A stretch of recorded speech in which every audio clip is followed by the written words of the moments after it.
Welcome back to the Dolor Factor. We have been talking about women, and now we're going to be talking about why it sometimes feels that if we don't have a man, we're not happy. I'm coming straight to you, Lisa, because I know you've got a lot to say on that subject. Say it any way you want to say it. What's our problem when it comes to the men in our life? Validation. We need approval, number one. And it has to do a lot, again, as I said, society. If you don't have a man on your shoulders that treats you well, gives you this, gives you that, you're not going to be happy. And that all stems up again from our parents, how we were brought up, how we saw the next door neighbor. Sometimes we see the next door neighbor and their husband or their boyfriend giggly-gaggly outside. That's just outside. And you know, when we wish for those things, we read all those romantic novels and we figure that's how life's supposed to be. We're swept away on a black stallion. Boom. Yeah. I remember those back in the day. Yes, but that's not how life is. Some of the things, women have to understand that they're 100% no matter what. The man you're going to be with or whoever you're going to be with is 100%. You're not going to be of 25 and 7 or 75, you're going to be 100% whole. And a lot of the times, we women, we actually wish that the man we're going to be with would be our father, the next door neighbor, Denzel Washington, somebody that we idolize. And we're not aware of it. We're not. Because I remember at times when I first got married, my father did things a certain way. And I expected my husband to do the same thing. That caused some problems. So to tell myself, hey, Lisa, that's not your father. You know, you're so right, because I remember growing up, the men in my life, I started to lose respect for them because they couldn't do the things my father could do. Mm-hmm. My father, you know, is a jack of all trades. He can fix a car, he can fix a TV, he can cook, he can rewire a house, he can paint, he can knit, he can do everything. So I expected the people I was going out with to be able to at least change a light bulb, do all the little things, and they couldn't do it. They will not be able to do it because that's not your father. So it's true, we do have that kind of pattern. Mm. But why is it then that I would like to say that the majority of our fathers treat us well and we have happy memories? So why is it then that we hear of a lot of women having husbands who abuse them verbally, physically, and yet they remain in the marriage? If we're looking at a father figure, so to speak, where the majority of us have had, you know, good relationships with our fathers, why would we choose a man that is not treating us with respect as our fathers would? Sometimes I realize in life we say the don'ts we don't, like I'll never get that job, or I'll not do this, or I'll not be this man that beats women.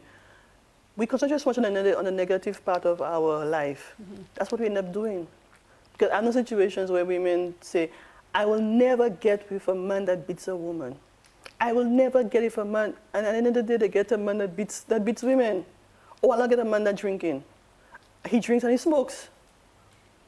So we concentrate more on the negative part instead of saying, well, I need a man that will treat me nice, a man that will cook when I'm at work, a man that will always call me and tell me, hello, how are you? We forget about the positive parts. It's true. Yeah. And you know what we do as well? Even though we say some of those things, we say, okay, then we'll give them one chance, whatever it is. He might slap me, oh, well. Sometimes you even justify it. You say, oh, I deserve that. I said something wrong or whatever. One slap, I forgive you. Then you say, okay, he'll never do it again. I'm not going to let him do it again. And he does it again. Or she too, because women do it as well. Yeah, women do it as well. You know? And it just keeps on going. So we have to find it within ourselves to say, this is the way it should feel when I'm in a good relationship. And if I get those kind of signs, the same way I got myself into it, I have to try to get myself out of it. Well, as I said, the rewiring of the mind is very important. Mm-hmm. If you concentrate more on the negative part, you're not going to get negativity, no matter what you do. But if you think about all the positive things that can and will and should happen to you, it's going to eventually start to manifest itself in certain ways. Because if you're thinking, okay, I need I want this dream job, don't work on weekend, have a 9 to 5, have enough time for my family, eventually you're going to get a job that fits all that criteria, no doubt about it. But if you start saying, well, if it comes, I might just take it, I need the money, You might get one, but then you start to complain about it because it not be for the weekend, not be for your children or your family. As I said, a lot of us, we concentrate too much on the negative parts of our lives. But how do we start on the positive and maintain it? It's always one thing to start, It's not how easy. do we maintain it? It's not easy. It's something you have to be conscious about. You have to be self-conscious about it. It's something that you have to keep on saying to yourself, okay, what I am doing for myself is this. I always tell my daughter, you never say you cannot. Always say I can, no matter what. And when you say I can, put a picture and a face to that statement. So if you want to be, let's say, an engineer, you go in a magazine, look for things that involve engineering, probably a bridge, probably a computer. You stick it on the wall and you say, I am going to be one of that, I can do that. You put a face and a name to it, you start to feel it in your mind, you start to feel it in your fingers. So, and if you want a good husband or a good boyfriend, you start to think of what you're looking for. Forget about the negative part. Nobody's perfect. But at the same time, there are things in that person that can make you happy. You know what what frustrates me about life? The fact that we have to go through a lot of the pain, all the things that you've spoken about, before we realize, you know what, we really need to change this. And by the time we decide or we come to the conclusion that we need to change it, we've lived most of our life anyway. Today. We've lived most of our life anyway when we've learned the lesson. Yeah, because as I said, when we are born, we are indoctrinated with a lot of limited beliefs. A lot of limited beliefs. I have to say from the time our parents, from the time we are born, our parents put a lot of limited beliefs. Yeah, but the thing is, we need to be able to do it together.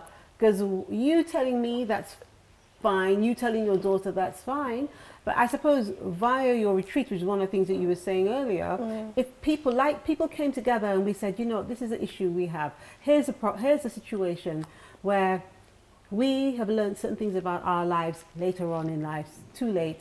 How can we get our children together? How can we, as a group, try to work with our community to ensure that our young people are making the right starts and not the mistakes that we are making, but at the same time, not bullying our young people? We should start by not judging our young people. If the child is going the wrong way, instead of condemning that child, try to find from the child what is the problem, why. Try to find from the child how is the home. Because sometimes the child might just be acting out based on the pressures they get from home.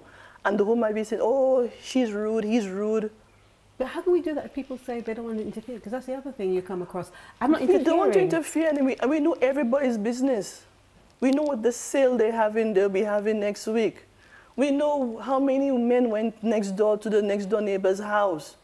We know which dress that was on the line and what the color and even the brand tag that's the back of it. We make the wrong things our business. We make the wrong things our business is our business. It's us. That's the business. Fix up ourselves. Forget about the sale. Forget about the clothes that the next door neighbor has. Forget about how many men went inside of somebody's house. We have to check on ourselves first. That's the problem with us. We check out everything else except ourselves. All right, let's just say there's a young person doing things that are wrong, whether it's having multiple partners, drinking or smoking, and you don't know that the parent, you've seen the parents, they're in the neighborhood. How would you address that situation?